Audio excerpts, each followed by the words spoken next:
Tony DeMaria, the editor of JACC, here with the highlights of the February 5th issue of the journal. The question of the relationship between body weight, that is BMI, body mass index, to ultimate outcome in heart disease continues to be studied and to be somewhat confusing.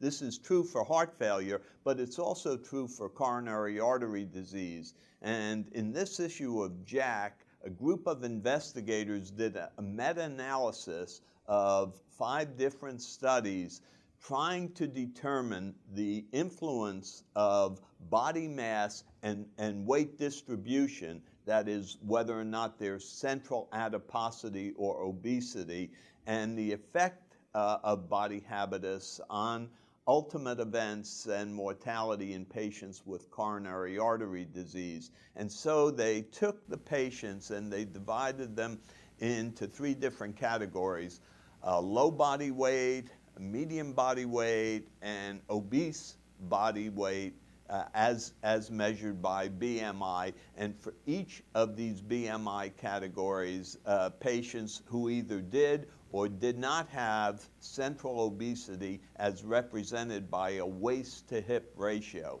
And what they found was very, very interesting. The highest mortality occurred in patients who had a low BMI, a low body weight, but had a high central adiposity. And mortality was higher in this group than in any other group, even in the patients who had a high BMI and a high waist to hip ratio.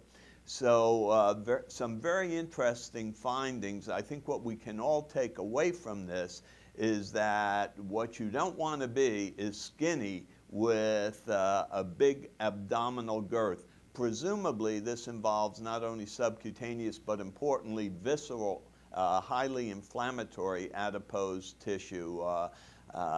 Clearly you're better off being fat and having central obesity than you are being thin and central obesity. Considerable data exists that the use of bupropion can be very effective to get patients to stop smoking who have either coronary disease or in fact even healthy individuals. However, there's uncertainty as to how effective bupropion is in the patient with acute myocardial infarction.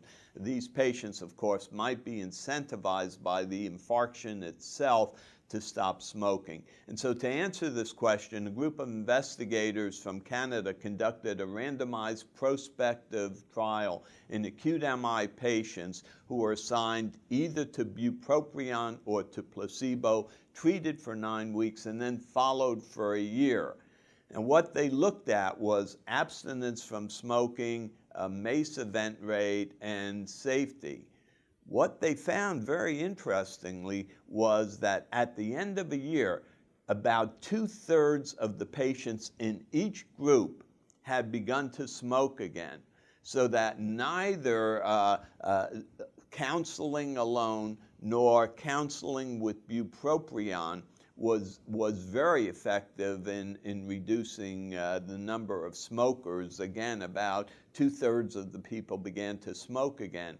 And bupropion was really no more effective than placebo and counseling in this group of acute MI patients. Now, there were a number of limitations to the study. The group was relatively small. As in all smoking studies, there was a high dropout rate, over 20%. And since the events were relatively small, it's hard to judge safety and ultimate outcome. Nevertheless, this particular study would suggest that bupropion really is not very effective in getting patients to stop smoking in the post-infarction period. A question that's commonly asked these days is whether data that comes from large multi-center randomized trials can be readily applied to individual patients seen by practicing physicians. Now, a study in this issue of JACC dealing with that comes from the Everest trial in patients with congestive heart failure. This was a very large trial. It involved over 350 sites around the world, over 4,000 patients. And the investigators analyzed the data from this trial in terms of the number of patients enrolled in a participating site.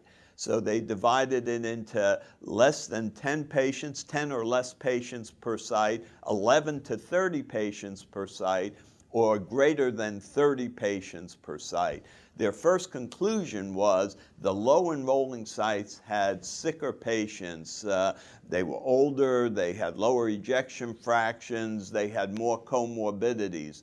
Nevertheless, when they adjusted for the risk imposed by this greater severity of illness, what they found was that the patients in the lower enrolling sites, those sites that enrolled 10 or less patients, actually did less well in terms of outcome, that being mortality or heart failure hospitalization, than the patients in the high enrolling sites.